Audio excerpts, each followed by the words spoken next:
A day in my life as an OFW na tagaluto, tagapagmana dito sa bansang Qatar. So, ngayon hindi muna ako magluluto at ang gagawin ko ay magpa-plancha. Hindi lang naman kasi pagluluto ang ginagawa ko dito.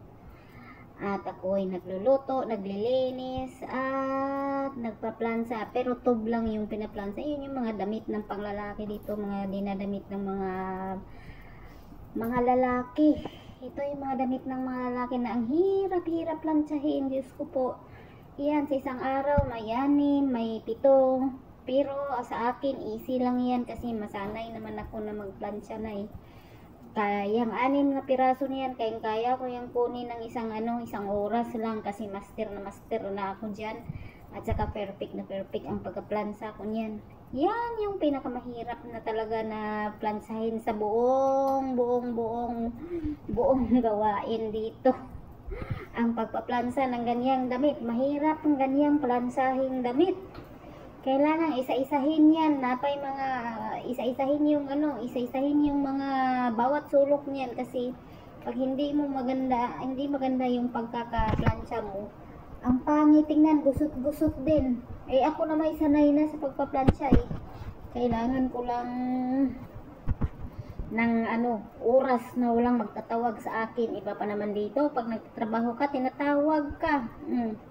Ganyan ang umpisa ko dito eh. 6 yan.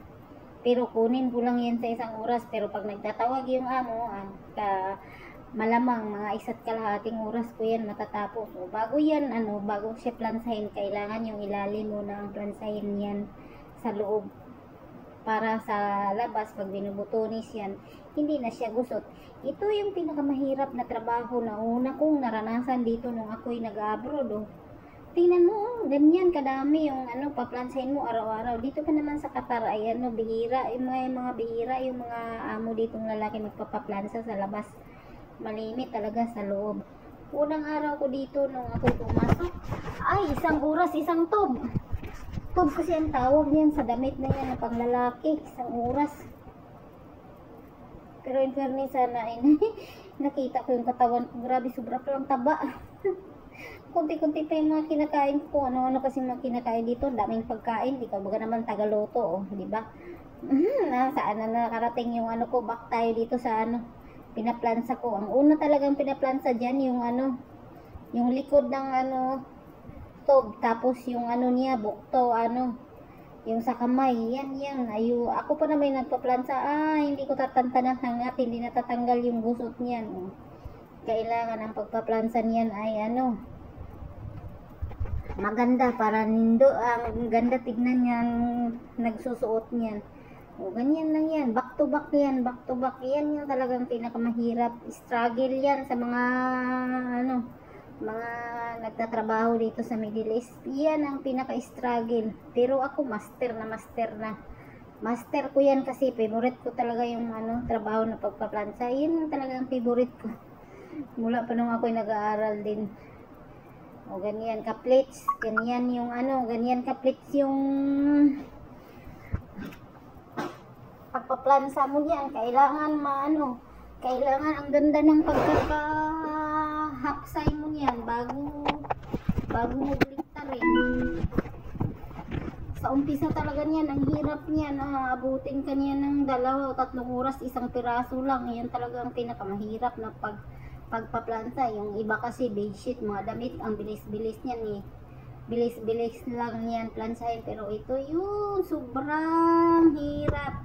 Isa-isahin, ihahapnig mo pa yan bago mo sila bago mo pa plansahin. Kailangan nakahapnig na siya para hindi gusot, at saka idiin mo talaga yung plansa niyan.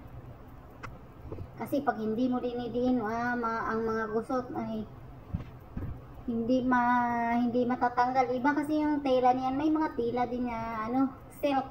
Kaso yan cotton na cotton, sobrang hirap plansahin. Hindi ko na yan dinadryer para mabilis siya plansahin kasi pag dinadryer lalong matatagalan ako. 6 na piraso, 1 oras ko lang yan. Master na ako, at saka ang ganda pa ng pagpapaplansa ko. Kailangan yan back to back, kailangan ng oras at Concentrate talaga, oh. Inaayos yan. Bago mo plansahin yan, ihahapnig mo pa talaga yan. Kasi pag hindi mo na yan ihahapnig, matatagalan ka. May plates kasi yan sa likod, may plates sa harap. Kailangan pag nagpa-plansa, unahin mo yung likuran bago yung harapan. Kailangan mo bago mo hawakan yung plansa, yan, naka-okay na yan, ready to plansa na, ihapnig mo pa talaga yan kasi ang plates niyan, ayaw ni sir ng magulo, magusot.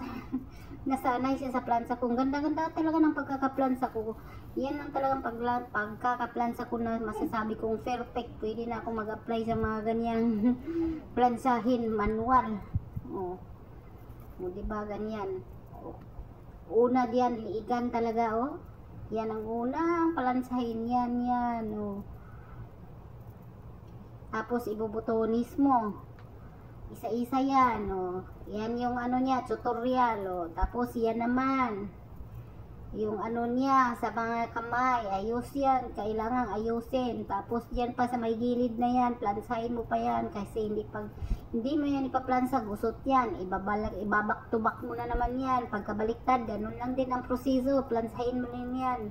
Pero kailangan mong idiin. Tapos yan, yan ang tunay na pagpaplansa. Tapos kabila naman. Sa mga gustong matuto, yan lang talaga, kailangan talagang hapnig at saka kailangan mo ng plansahan na malapad. Pero pag yung kabayo-kabayo, mahirapan ka. Yan yung unang pagplansa ko, kabayo-kabayo, grabe ang hirap, sobra. Ganyan lang ang proseso, paulit-ulit lang siya, pero kailangan mong ingatan na hindi magusot.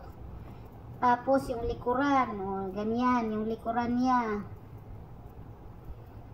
Yan yung likuran niya,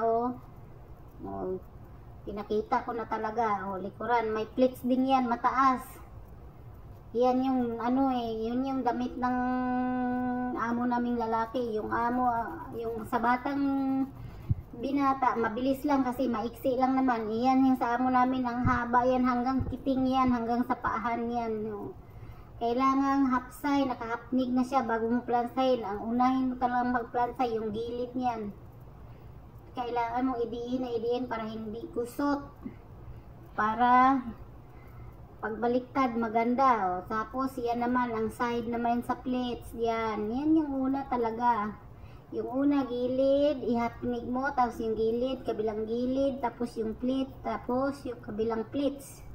Tapos lahatan na, kailangan tuwid yung plates mo. Hindi mo ibahin yung plates. Kung marunong kang mag-iiba, pwede. Pero pag hindi, ay wag na. Ganyan lang yan. Kailangan talagang ganyan ang pagkahapni, ganyan ang pagkaunang pagkaplansa. Sa akin, likod talaga. Yung iba naman sa harap, pero mas bet ko yung likuran. Kasi pag baliktad mo, ganyan ang pagbaliktad. Okay na yung likod, hindi siya magugusot. Kasi naka-plates na siya. Kung samantala ang harapan mo ang isang plates lang yung harapan, lalong magugusot.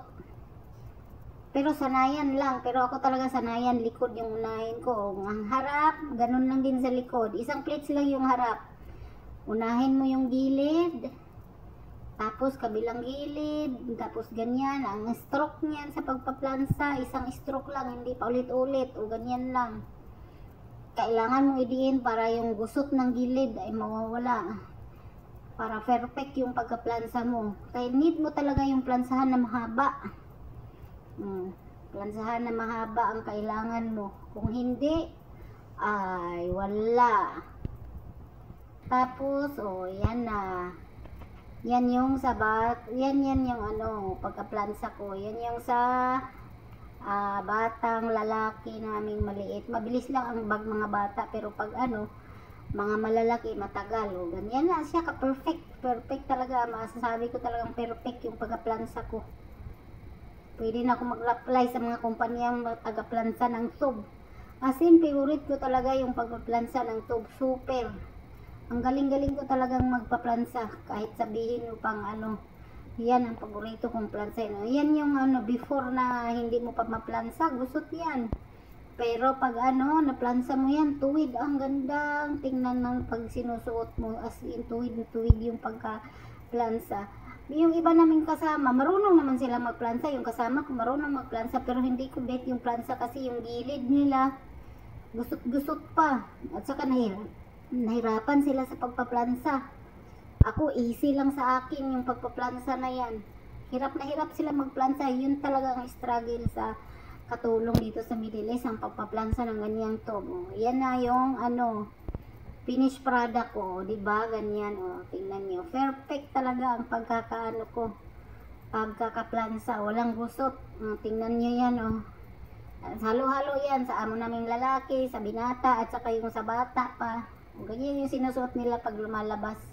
Pera na lang sa mall, mag-short sila, pero ganyan, ganyan talaga ang traditional dress nila dito, traditional na sinusuot. Perfect talaga ang masasabi ko sa mga pagpaplansa ko, di ba?